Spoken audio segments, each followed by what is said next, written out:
and welcome to VistaTalks, interesting discussion with interesting people from all around the world. I'm your host for today, María Roa, and I am delighted to be joined by Kristine Sheikh. Kristine is a customer-centric, high-performing, driven leader with 13 years experience and a passion for strategy. She's focused on creating globally consistent, yet locally relevant, integrated expansion plans and campaigns for tech companies. Kristine is Senior Director of International Expansion at PandaDoc. PandaDoc lets users create, share, and sign official documents online. Its customers are currently distributed across 130 countries, and in the last year, its users base has grown by 80%, with revenues jumping 63%. That's crazy. Kristine, you're very welcome to the show. Thank you for being here and sharing your experience with us. Thank you for having me. No, thank you for being here. Let's move on because I have a number of things I would like to discuss with you today. Let's start because how did PandaDoc come to the conclusion they needed localization, which was the reason why they started with this? How was the journey and what was the driving force? Yeah, well, when they hired me, they told me that they're having a lot of different feedback from customers that were requesting different localized versions of our software in different languages. So a lot of the demand came from our customers and the need for localization came from our customers, which is great. We always try to listen to customer feedback and take that into consideration. So as we were looking at the roadmap, realized that localization was something that was necessary in order to be successful globally. PandaDoc already had a lot of customers internationally when I came on board, which was great, and they were already quite happy to use the English version, but of course wanted more. And I think in the world that we live in, personalization is so important, and localization is part of that, making it personal to the users, making it feel like it was made for them. And our customers wanted that as well. So a number of different language requests that we started looking at when I came on board last year that were already there, and already users wanting and needing the software to be localized. Well, it's been only a year, and it's still a year you've done so much. I mean, it is crazy that when you say a year, you think only of 12 months, but what happened in this first year of localization journey that you've gone through with PandaDoc? How did you choose which markets did you want it to focus on? Yeah, it's been a journey already.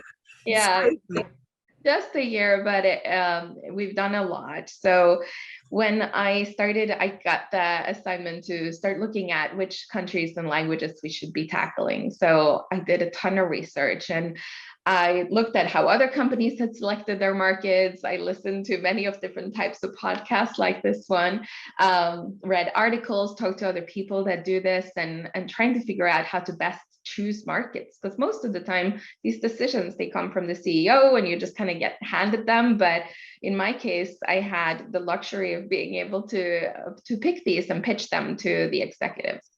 So after some research, I realized I needed to create a scoring model that evaluated a number of factors, anything from, does this market have good internet connection because we're a SaaS company, to, what's the level of language skills when it comes to English, because realizing that for a while our part of our customer journey would be in English. And to, of course, demand, where's the current demand, where's their potential demand, where's the barriers, and all these things I gave negative and positive scores to. And there were many different criteria that I looked at for many countries, and eventually landed on 6. Well, actually I landed on 10 that I then pitched to the executives, and we narrowed it down to the top 6 that we wanted to pursue from there. So that was a fairly easy path to yes, because the company was very much ready to start localizing, to start going into new markets, and yeah, not quite sure, I think at that point, what it meant in terms of what they said yes to, but they were very much ready to do the journey. So we started looking at what it would take to do this, and I realized quickly that it order to launch in 6 markets, I needed some help. So I hired a few people that I worked with before that I knew were amazing at what they do. And thankfully they said yes. And quickly also realized we needed an LSP, and we chose VistaTalks and started working with you guys on that. But from there, we had to internationalize the whole software, both for web and mobile. There was no internationalization done. So the executives gave me a deadline, which I told them was not possible in the beginning, which was end of October. We were already in July at that point. So internationalization and localization for web, mobile, and all the assets we needed, like websites and everything, by end of October seemed quite impossible. But after some back and forth and some vendors even telling us that it would take us a year, we had assembled a team of engineers and some help, and we started the journey of doing it. And I think everyone internally thought were crazy and that we wouldn't hit this deadline that they had given us, but we made it in the end, and launched right at the end of October as planned in 6 countries and 6 languages, and it was very exciting. But then came the question of, now what? How do we accelerate the growth that we want to see here? Because of course we had a marketing plan and all these things, and go-to-market plan, but we wanted more. So we started working on that, and my team really broadened their roles and their scope, went from localization to now doing all types of international expansion work, all of us. And we then joined in January a program that our CEO has set up here at PandaDoc that is based on a book called Zone to Win.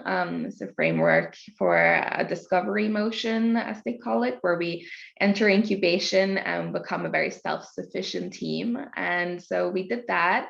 And we took on all this international expansion work, from sales and marketing to operational work, as well as continuing the localization for our users. And so in January, things changed quite a lot. And like I said, the team really stepped up, and we all now have new job descriptions with very broad responsibilities, tackling all aspects of international expansion, which has been quite successful. And we are very excited to continue this year, to see how else we can be this very self-sufficient team that has a lot of decision making and capabilities to see the full picture, as well as we go on furthering this journey of international expansion at PandaDoc. Well, are you sure all this was just in a year and not like 3, 5? Feels like 3, but it was also went really quickly. My goodness. I mean, like 6 countries in 1 year. Yeah, it sounds like you had a tough year, but you guys made it, and you made it possible by working together, as you said. And yeah, seeing everything in a full picture, working hard. Oh my God. Seriously, it did sound like a 3-year journey, not a 1 year for sure. For sure. So congratulations for that. Thank you. But yeah, as you said, what is next then? I mean, like, now I'm excited to know what you guys are doing next. But before you tell me about that, I bet you found a whole lot of barriers that you had to overcome to be successful on this project, and in such a tight time that you had. What would you say were the main lessons that you learned in this year while you were trying to localize in 6 different countries?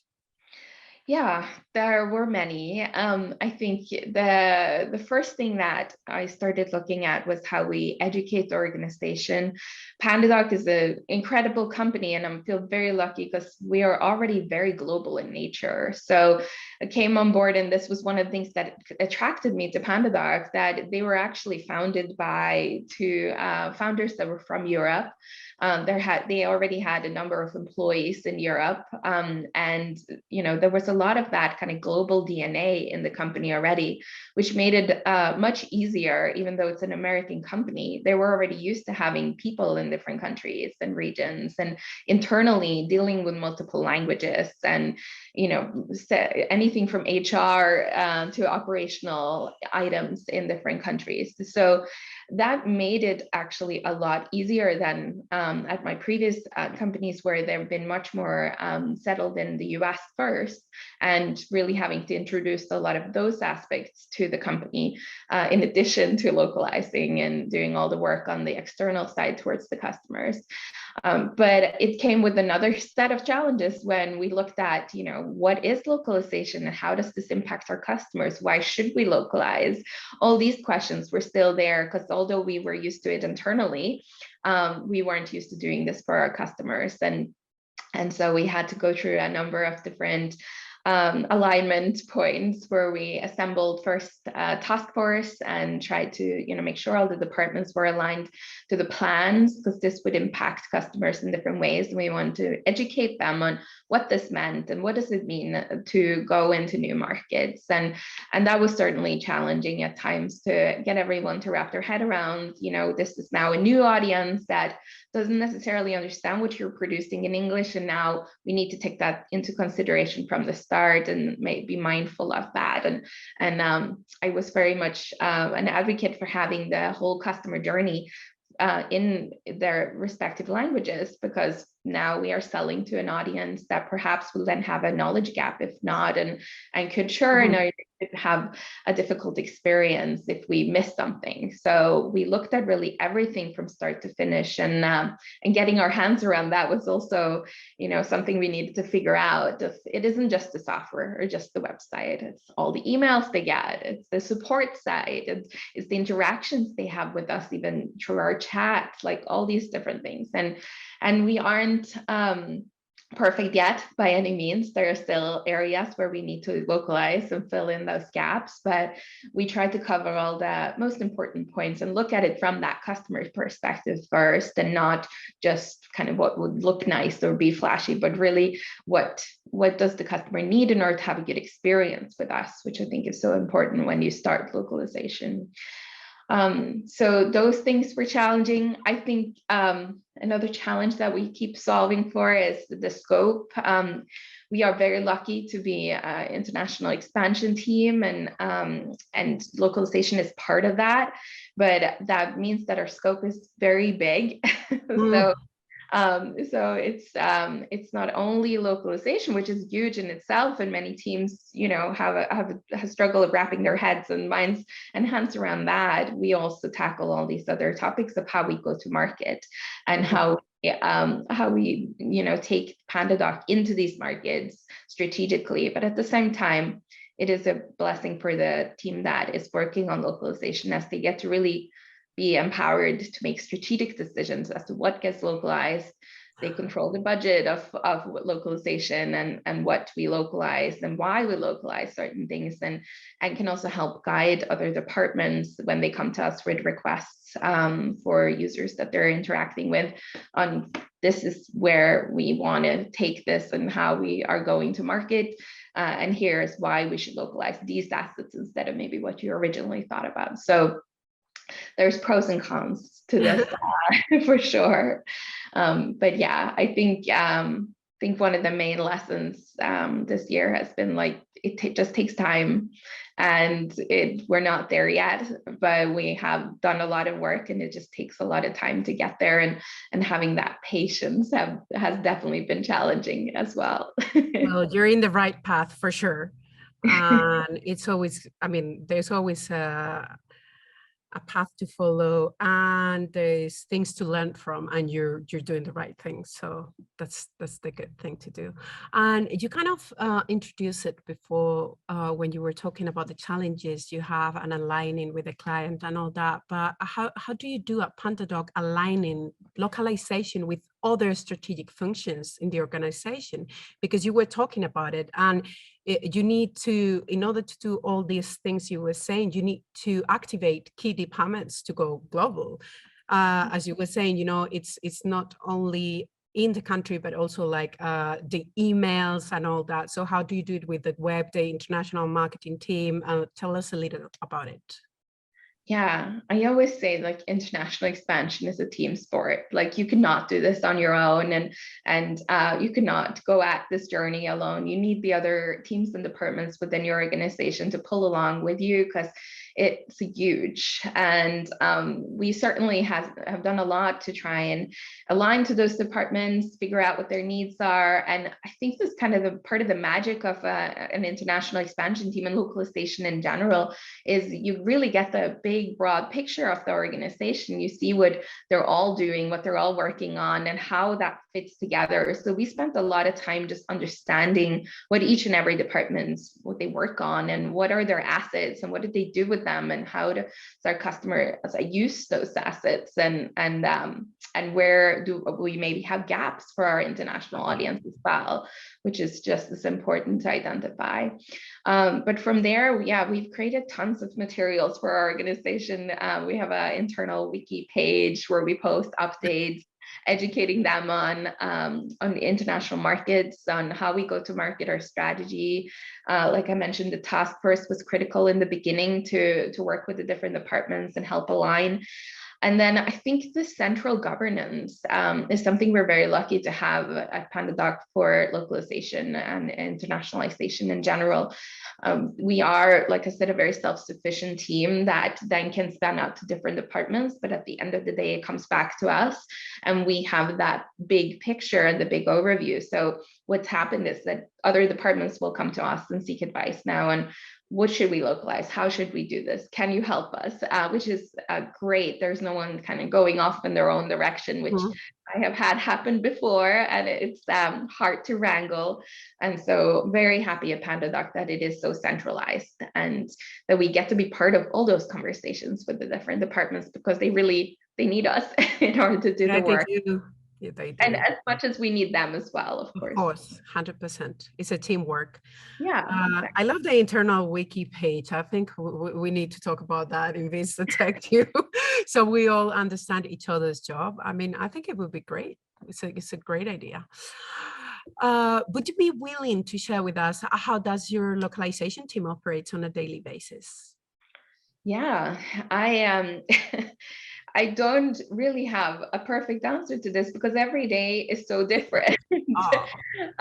It varies so much. But I think what has been really good over the last 6 months since we launched is that the team has, like I mentioned, broadened their scope and evolved their roles quite a bit. So they do localization, but they also do all these other things, and it allows them to become very strategic, but also to have a different day every day. There is no like manual, there are manual tasks, but they're not as frequent and repetitive, and they're because everyone is doing so many different things in their role. So as an example, I hired someone in a quality role for quality management for localization, and she's now become this amazing globalization manager who's looking at the entire product and how we globalize the product and add functionality for users in addition to quality for localization. So her day-to-day changes, and it has changed and evolved. And yeah, every team member on my team has had this experience.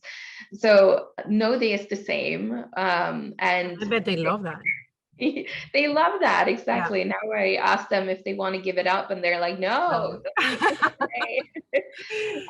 But I'm sure as we grow, this will change and evolve. But yeah, we interact with a ton of different departments, but we also run a lot of work with contractors, and we outsource, of course, a lot of the localization in terms of our LSP, VistaTalks, but we also do, work with different linguistic people that are directly contracted with us to review everything quality-wise, to take a look at keeping that consistency, which is so important, to keep that globally consistent tone of voice where we can, and then, of course, adapt it as much as possible to the local markets as well. Well, I think it's great that your work, you don't do exactly everything every day, and that you can learn new things. I think that's what it makes you grow, and that what it makes you want to go to work every day, like do something different, learn something every day. Yeah, So it's so important, I think. And it is very important, and you give them that opportunity now, but they're very happy about that. So yeah, we all are. So yeah, yeah. close to that. So is there any advice that you would give to our audience about going global as a startup or a unicorn? And if you do, what would be your top 2 tips? Yeah, there are lots of things that we've learned that also were things that I validated through when I was doing my research, when we were looking at international expansion, how to best do this at PandaDoc. And I think one of the things that I realized quickly was, even before I took this job, was the executive buy-in and how important that is at any company that you go to, making sure that they're really ready to go into new markets. And I think you're only truly successful if you're the top of your organization are advocating for it and want it, and it's part of your company OKRs. Like that was certainly the case at PandaDoc when it came on board. Our CEO was a big advocate, but it was also part of every quarter's company OKRs. I don't know how many all hands at 6 a.m. I presented at in my first 6 months. But it was so important for the business. And I think that's how the rest of the company really got excited as well and rallied behind it, and how we got so much momentum to do things really quickly. So it really trickles down, that buy-in that the executives had. And I would say that would be one of the things I would look for if I were to start somewhere else again, is that executive buy-in from the top, having it part of the company objectives. Another thing that has been important is finding that the balance of local versus localized as well. And really looking at what do we localize versus what do we create locally from scratch. And this year, after launching, we became a bit more focused on that and looked at what are the content that we need to have in local language from scratch, hiring freelancers to help us create some of those articles and working with different resources. And even on the website, we are now testing some content that are created locally from scratch. And I don't think that's a sustainable way to do everything, by all means. I think it does slow you down in some areas when doing it that way. So really finding that balance between localization and local, because localization is amazing for gaining the speed and momentum and scaling and growing quickly, because it is so much faster to do than creating that local content from scratch. But at the same time, users want to feel like it's made for them in their market, to them specifically. So having some parts that are local and locally relevant is really, really important. So that has been a big learning for us this year of how do we create that balance and how do we figure that out. We were also faced with a lot of chicken or the egg scenarios over the last year. So I think for anyone working in international will probably recognize that there's always that chicken or the egg, and people are like, well, should we do this? How many users do we have doing this? Or how many users do we have using this part of the software? And then it's turning that on its head and saying, well, how many users could we have? Because it's a new market. So how many users could we have if we localized, or if we did this, or how much potential is there to attract that, instead of only looking at what we currently have, and shifting that mindset and explaining that we have to do some work up front. They will probably come, we will make them come, we will promote this, we'll get this out there, and then we can look at those other metrics they're used to looking at to see whether or not we should make a decision. So a lot of chicken or the egg scenarios constantly. We will make it work. Yeah. Yeah. But yeah, I think also the other thing that we've learned is that it snowballs very quickly. And for an organization that's considering should we or should we not go global or go international, it's important to understand that once you start, it's hard to stop. And be ready, because it's an exciting journey, but it takes a lot. It takes a lot of effort and thought, and be ready for that, because it won't stop. I saw a LinkedIn post yesterday where someone said it's like adopting a pet. Localization is like adopting a pet, and I was like, yeah, international in general is like that. It's a commitment, right? You can't just hand it back. So Yeah, so make sure you're ready. But really my top two advice would be to start early. Like if you're a young company that are thinking of when do we do this, the sooner you start, I think the easier it'll be. And you can take small steps now, like even just start wrapping code and internationalizing your software, or start thinking of, when you pick a tool for your website, how easily is it to localize it? Or, just start with some of these smaller things and gather the knowledge you can at the moment, because it will be so much easier than the heavy lift you have to do when you're bigger. And that is a lesson many companies have to learn later, but the earlier you can get going with some of those parts, even if you don't do the full-blown expansion plan, I think it helps you in the long run tremendously. And my other tip is like learn from others. I think none of us have all the answers.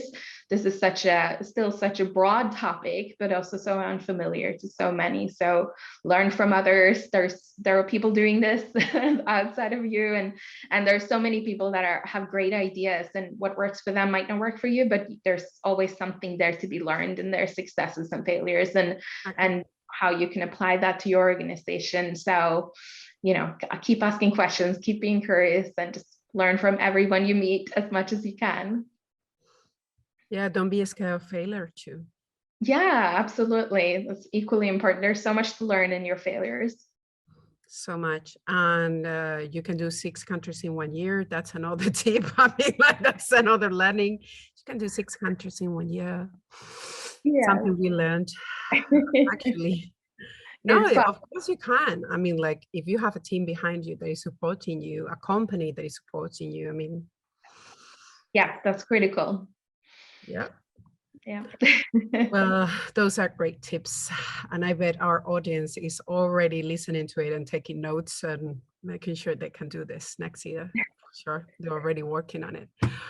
And it's been really fast, actually, but we are at the end of the interview. So is there anything else you would like to share with our audience today? Anything? There's so many different areas of this topic that we could cover, but I think, to the people that have these roles, that are in these roles for international expansion and so on, I think we truly are so lucky. We have like the best jobs, but also, it can be sometimes a bit of a lonely job and a lonely journey, because you are, sometimes feel like a small part of an organization that's doing a big job, and sometimes feel like you're doing, what everyone else, the whole company is doing for one market. You're maybe doing it for 6 or 13 or 5, who knows how many.